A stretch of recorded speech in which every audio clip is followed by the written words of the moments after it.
नमस्कार, आपके साथ में तबरेज़ आलम। आज हम मौजूद हैं उत्तर प्रदेश परिवहन निगम के कार्यशाला कैसरबाग में। जैसा कि आप सभी को पता है कि कल रात एक संविदा के परिचालक को कुछ अज्ञात लोगों ने बेरहमी से पीट दिया। क्यों पीट दिया, इसके पीछे की क्या समस्या थी, ये उस चीज़ को प्रॉपर तरीके से वो परिचालक ही बता सकता है कि आखिर जब परिचालक की पिटाई हो रही थी तो अन्य लोग कहाँ थे। क्या वास्तव में वहाँ पर कोई परिवहन निगम का मौजूद कर्मचारी था? अगर था तो एक कर्मचारी को पिटता हुआ देखकर दूसरा कर्मचारी क्यों खामोश था? इसके पीछे की वजह क्या थी? इस गुत्थी को सुलझाने के लिए हम कैसरबाग कार्यशाला में आए हैं और कैसरबाग कार्यशाला में अभी जानकारी ये भी मिली है कि जो साफ सफाई के नाम पर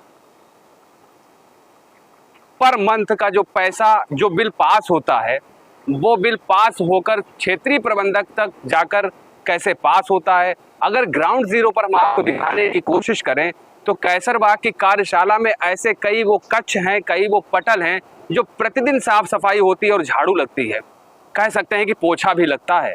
लेकिन उत्तर प्रदेश परिवहन निगम में रीढ़ की हड्डी कहे जाने वाले ये संविदा के चालक और परिचालक जहां पर आकर अपनी थकान को दूर करते हैं, आज किस तरीके से वहां पर सोते हैं, क्या प्रॉपर तरीके से साफ सफाई होती है या सिर्फ गंदगी में अपने दिन और रात काट रहे हैं और बीमार हो जाने की अवस्था में अपना इलाज कैसे कराते हैं, आखिर ये जिम्मेदारी किसकी है? सवाल आपको छोटा लगेगा लेकिन ये ग्राउंड जीरो की हकीकत है।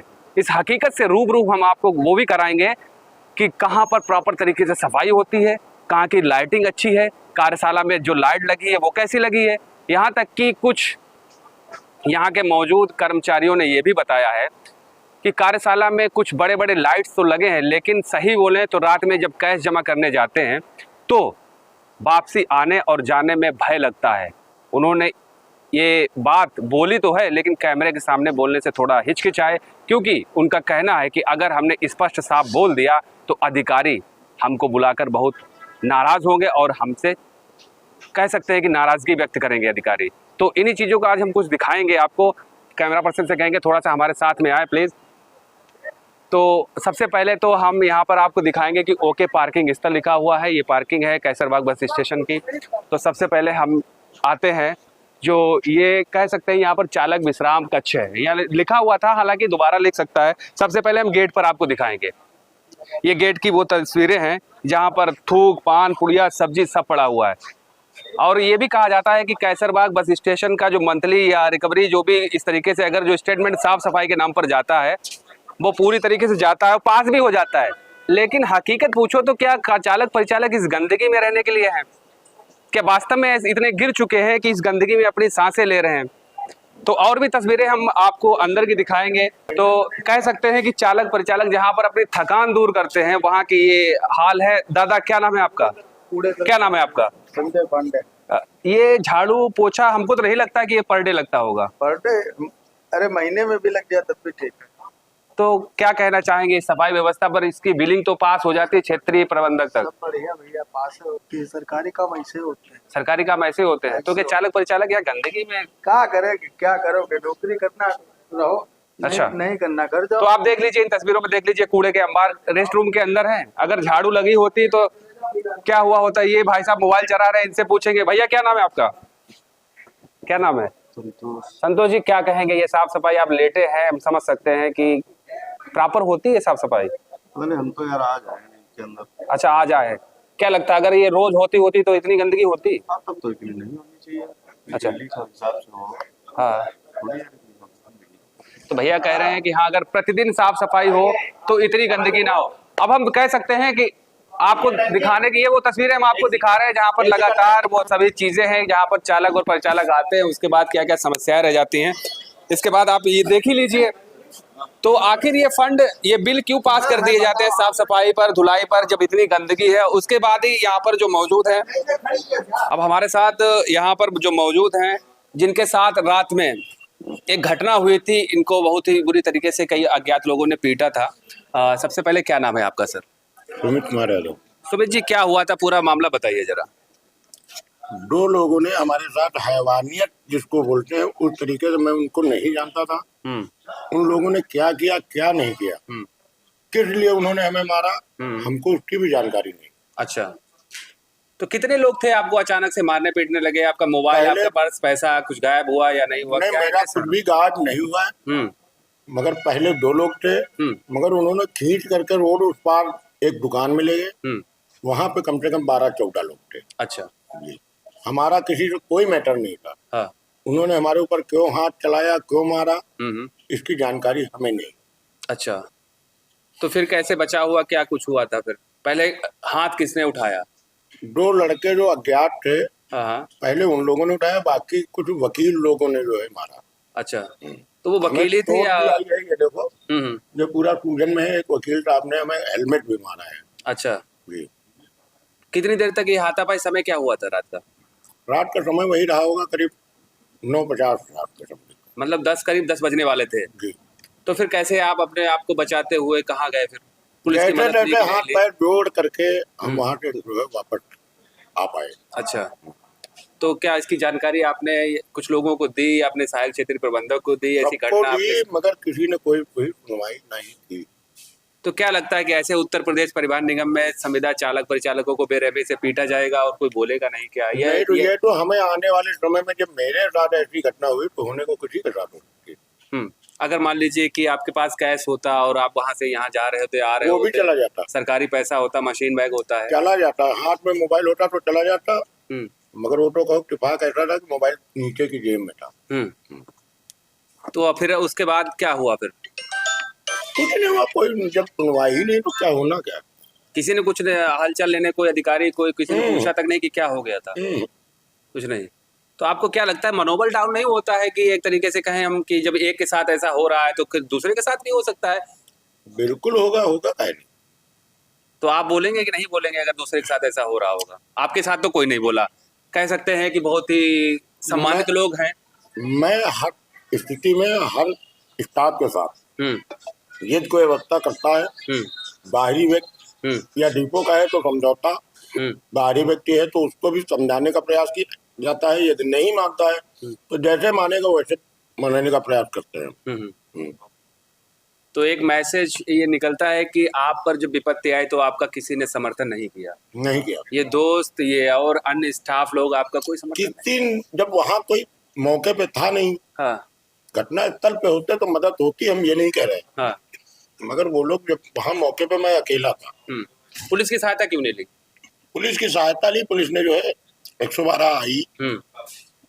आने के बाद हमने अपनी बात को कहा, उन्होंने कहा ठीक है आप संबंधित थाने में एप्लीकेशन दीजिए। तो एप्लीकेशन आपने दी? नहीं, अभी तो नहीं दी है। तो क्या लगता है कुछ आगे जानकारी आप अपनी घटना की लिखित में? देने से कचहरी का मामला है, हाँ। कोई निराकरण तब भी नहीं निकलेगा, इसलिए देना तो ना देना। कचेरी आ जाती कार्यशाला के बाद ये देखा गया है कि क्या वकील बाहुबली है? क्या आप लोगों को डर लगता है क्या, या वकीलों से? अब भाई फिर वही बात, अधिकारी भी रोडवेज के वकीलों से डरते हैं? वजह में 12-14 लोग हमारे ऊपर हमला कर रहे हैं, हमको वजह भी नहीं बताई जा रही है। हम जैसे रोड पे खड़े हैं, टेम्पो का इंतजार कर रहे थे, क्योंकि रोडवेज की कोई भी बस रात में 10 बजे हमारी कार्यशाला से बस अड्डे नहीं जाती। तो हम जा रहे थे बस अड्डे, तो हम टेम्पो का इंतजार कर रहे थे खड़े होकर, टैक्सी का। अच्छा। तो उस समय दो अज्ञात व्यक्तियों ने उधर बाथरूम करने के बाद जैसे ही पलटे, एक जिसको कहते हैं हैवानियत, वैसे तरीके से उन्होंने हमारे ऊपर हाथ चलाया। ऐसा तो कहीं देश में है नहीं कि हाथ चला, मतलब आप हमको मारो, हम मार खाते रहे, हम कुछ बोले ना मुंह से। तो हमने उनसे यही कहा कि आपकी हिम्मत कैसे हो गई हमारे ऊपर हाथ छोड़ने की। तो उन्होंने हमारा हाथ पकड़ के खींच के ले गए, सामने एक दुकान है, उस दुकान पे करीब 15-16 वकील खड़े थे। वो भी शुरू हो गए? वो भी शुरू हो गए। मतलब बात को पहले समझा भी नहीं कि मामला क्या है? मामला हमको खुद ही नहीं मालूम कि हम जब आपको जानते नहीं है तो हमारा आपसे मतलब क्या है। अच्छा, ये जो आप यहाँ बैठे हैं, साफ सफाई, ये क्या है? या हमने सुना है कि क्षेत्रीय प्रबंधक तक बिल जो पास होता है कैसरबाग कार्यशाला का साफ सफाई के नाम पर, तो बिल तो पास हो जाता है लेकिन समस्याएं जिनकी तरह है, ड्यूटी अरे सर, अब हम क्या बताएं, 6-6 महीने हो गए यहाँ से झाड़ू पोछा कुछ भी कोई मतलब ही नहीं किसी से। ड्यूटी कक्ष वगैरह, बड़े बड़े अधिकारियों के कक्ष तो रोज साफ होते हैं, हमें तो नहीं दिखता ना यहाँ। तो वस्तु में नहीं लगी है सर, देखो ना कितने कितने कूड़ा पड़ा हुआ है। रेस्ट रूम में नहीं लगी है। क्यों नहीं लगती, कब से नहीं लगी है ये? अब ये भैया जो है यही लोग सब जानते हैं कि कब से नहीं लगी। अब ये स्थिति खुद ही बता रही है कि कब से नहीं लगी। नहीं तो ये भेदभाव सफाई के नाम पर क्यों? अधिकारियों के कमरे चमक रहे, कर्मचारियों के कमरे चमक रहे, ड्यूटी रूम तुम्हारा चमक रहा है, ये परिचालक जहाँ सोते हैं यार, तो ये भेदभाव क्यों? ये लोगों की मानसिकता की वजह से, अच्छा। बड़े सक्षम अधिकारियों की मानसिकता की वजह से है। इस वर्कशॉप की नाप जो सब कुछ हो चुकी है, पर डे स्क्वायर फीट का पैसा जितना मिलना चाहिए उतना जा रहा है। झाड़ू लग रही है कि नहीं लग रही है ये भैया। अच्छा सुमित जी, एक बात हमको बताइए जी। यहाँ पर अधिकारी सारे बैठते हैं, जिम्मेदार अधिकारी हैं जी। कई लोग अच्छे भी हैं जी। और कई सम्मानित पदाधिकारी संगठनों के हैं जी। और आपने हमारे ख्याल से जब से आप आए हैं उत्तर प्रदेश परिवहन निगम में ड्यूटी करने, नौकरी जब से आपकी लगी, तो कहीं न कहीं ने आपने भी किसी संगठन का समर्थन किया है। आप कुछ समय पदाधिकारी भी रहे हैं। जी रहे। तो क्या आप जिस संगठन के पदाधिकारी रहे, किसी ने पूछा नहीं आपसे? नहीं, मैं इस समय वर्तमान में संघ, संविदा संघ से अध्यक्ष भी हूँ डिपो का। जी। तो बहुत बड़ा सवाल है कि संविदा संघ के आप शाखा अध्यक्ष हैं और शाखा अध्यक्ष के बाद ऐसी हैवानियत, ऐसा सडनली हादसा हो गया, जान से मारने की कोशिश भी की, बुरी तरीके से आपको पीट भी दिया गया, आपके चेहरे पर जो निशान वो बयां कर रहे हैं। जी। तो किसी ने, जो आपके यूनियन के लोग हैं, उनने कभी नहीं आपसे पूछा कि भाई क्या हो गया? आप तो नेतृत्व करते हैं ना। पूछा गया। हाँ। मगर अब जैसे पूछा गया, अब क्या बताएं। आपको लगता है कि आपकी यूनियन वाले आपके साथ देंगे आपका? जी बिल्कुल, इस बात से हमें भरोसा है कि बिल्कुल साथ देंगे। जी। सुबह से हालचाल कितने लोग यूनियन के आए, उन्होंने लिया? किसी एक पदाधिकारी का नाम बताइए। मेरी बात सुनिए, यूनियन से कोई मतलब नहीं, हमारे डिपो में जो भी व्यक्ति आ रहा है वो हालचाल ले रहा है। अच्छा जी। ये आपका अपना व्यक्तिगत व्यवहार है? जी, हमारा व्यक्तिगत व्यवहार है, वो हमारी यूनियन से भी लोग हैं। ठीक है सुमित जी, हम आपके जल्द ही स्वास्थ्य आपका सही हो इसकी कामना करते हैं। जैसा कि आपने देखा कि जिस तरीके से हमारे साथ सुमित यादव जी हैं, जो कि संविदा के परिचालक कैसरबाग डिपो के हैं, इनके साथ सडनली जो हादसा हुआ, काफी चिंता वाली बात है कि आखिर ये यूनिटी क्यों नहीं है चालक परिचालकों में। जब एक चालक या परिचालक को पीटा जाता है तो आखिर अन्य लोग तमाशा क्यों देखते हैं? बात जब अधिकारियों तक पहुंचती है तो सिर्फ एलिगेशन के नाम पर क्यों कार्रवाई से बचा जाता है? क्या इन चालक परिचालकों को इतना गिरा हुआ समझा जाता है कि इनके साथ कोई भी अप्रिय घटना हो, कोई कर्मचारी, कोई अधिकारी ना बोले? भाई दूसरी तरफ अगर हम साफ सफाई की बातें करें तो हर मंथ का पैसा बिल पास हो जाता है साफ सफाई को लेकर, जहां पर चालक परिचालक अपनी थकान दूर करते हैं, आकर जब वहां सोते हैं तो ऐसी गंदगी में सोते हैं। ऐसा क्यों? ये बहुत ही विचार करने की, उन परिवहन निगम मुख्यालय में बैठे हुए आला अधिकारियों को विचार करने की चीज है। आखिर ये परिचालकों के साथ शोषण क्यों? बने रहिए हमारे साथ। धन्यवाद।